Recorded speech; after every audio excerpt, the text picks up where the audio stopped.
गुरु ब्रह्मा गुरु विष्णु गुरुदेव महेश्वर गुरुदेव परम ब्रह्म तस्मै শ্রী গুরবে। ওপার থেকে যে আমার মায়েরা এবং দাদারা আমার ভিডিও দেখছেন তাদের শ্রদ্ধা প্রণাম ও জয় গুরু।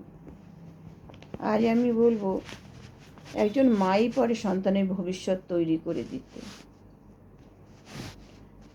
সেই মাতৃগর্ভ থেকে শিশুর জীবন গঠন শুরু হয়।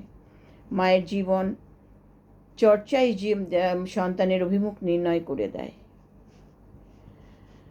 মায়ের জীবন যদি আদর্শবান স্বামীনিষ্ঠ সুনিয়ন্ত্রিত হয়, ইষ্টে কেন্দ্রায়িত হয়, সন্তানও শুভে নিয়ন্ত্রণ ও কীর্তিদীপ্ত হবে।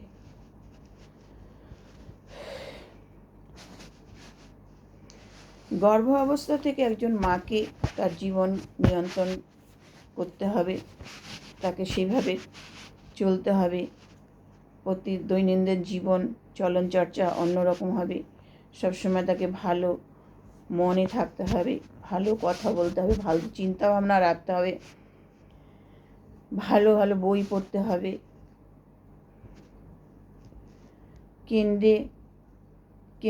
ইষ্টে কেন্দ্রায়িত থাকতে হবে, মানে ভগবানের কাছে নিজেকে সমর্পণ করে দিতে হবে। এই সময় মায়ের সমস্ত চালচলন জীবনচর্চা সব সন্তানের উপরে কিন্তু প্রভাব ফেলে। কোনো নেগেটিভ কথাবার্তা বা কোনো খারাপ কিছু বলা বা খারাপ ব্যবহার কারোর সাথে এটা করা যাবে না। তারপর থেকে শুরু হবে আবার সন্তানের শিশু অবস্থা থেকে, সে ছোট থেকে যখন শিশু ছোট ছোট অল্প অল্প কথা বলতে শিখবে, তখন থেকেই মায়ের শিক্ষা শুরু হবে শিশুর উপরে। কারণ তখন থেকে একজন শিশুকে সুন্দরভাবে শিক্ষা দিয়ে সংস্কার দিয়ে তাকে তৈরি করতে হবে। বড় গুরুজনদের কথা শোনা, সেবা, তাদের শ্রদ্ধা করা, বাবা মায়ের কথা শোনা, বাবা মাকে ভালোবাসা শ্রদ্ধা করা, এগুলো শেখাতে হবে। সমস্ত রকম শিক্ষা, সুন্দর শিক্ষা সংস্কার দিয়ে তাকে গড়ে তুলতে হবে। একটা কাদা মাটিকে দিয়ে যেমন মানুষ সুন্দর একটা মূর্তি তৈরি করে, ঠিক তদ্রূপভাবে শিশুকে তৈরি করতে হবে। তবে শিশু বড় হয়ে একজন ভালো কীর্তিদীপ্ত ছাত্র বা সন্তান হবে। মাকে সর্বদা ছেলে মেয়ে চালচলনের উপর খেয়াল রাখতে হবে। তার সামনে কখনো কোনো নেগেটিভ কথাটা বলা যাবে না। তুই পারবি না, তোর দ্বারা হবে না, তোর মাথায় গোবর পোড়া, এগুলো একদম বলতে নেই। এবং অন্য সন্তানের সঙ্গে নিজের সন্তানের কখনো তুলনা করতে নেই। এতে তাদের আত্মপ্রত্যয় নষ্ট হয়ে যায়, ইচ্ছা শক্তি হারিয়ে ফেলে। সবসময় একটা সন্তানকে লিমিটেশনের মধ্যে রাখতে হবে। টাকার মূল্যবোধ শেখাতে হবে। সবসময় তাকে বলতে হবে কষ্ট করে বড় হতে হয়। তোমার বাবা কষ্ট করে বড় হয়েছে, আজ এখানে পৌঁছেছে, তোমাকে এইভাবে তৈরি হতে হবে। তবে দেখবেন বড় হয়ে সে সুন্দর একটা জীবন লাভ করবে। কখনো অন্য পরিবারের সঙ্গে তুলনা করতে দেবেন না। আপনার পরিবারের মতনই তাকে গড়ে তুলুন।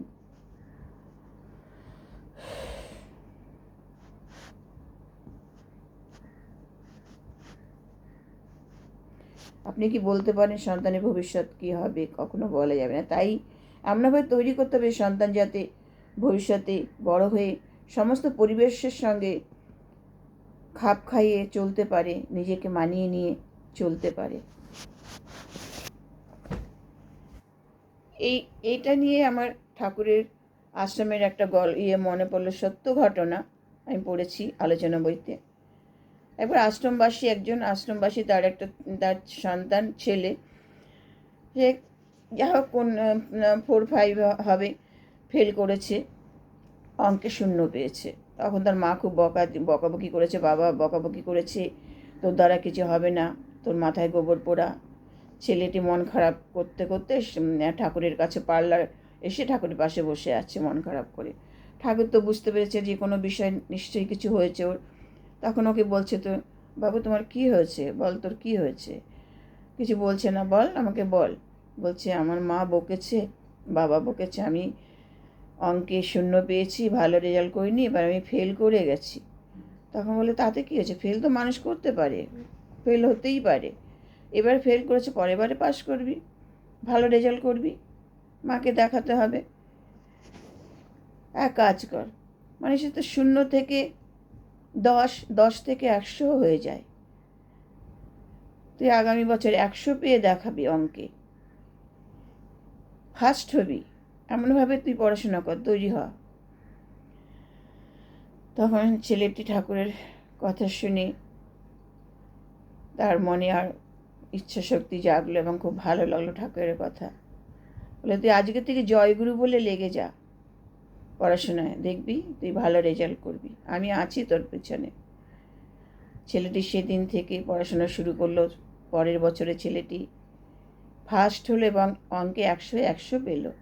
বড় হয়েতে অঙ্কে পিএইচডি করেছিল, কলেজে প্রফেসরও হয়েছিল। এই জন্য সন্তানের সামনে কখনো নেগেটিভ কথাবার্তা একদম বলতে নেই। সবসময় তার ভালোর দিকটা, মন্দ করলেও ভালো বলতে হয়, তাতে তার মনে আনন্দ হয় এবং তার ইচ্ছা শক্তিটাও বেড়ে যায়, যেমন মা ভালো বলেছে। তাই সন্তানকে বড় করতে হলে মাকে সবসময়, কারণ মাই তো পাশে থাকে সর্বদা, মাকেই সবসময় তাকে সেইভাবে গড়ে তুলতে হবে। পারিপার্শ্বিকের সঙ্গে মিশতে দিতে হবে তাকে।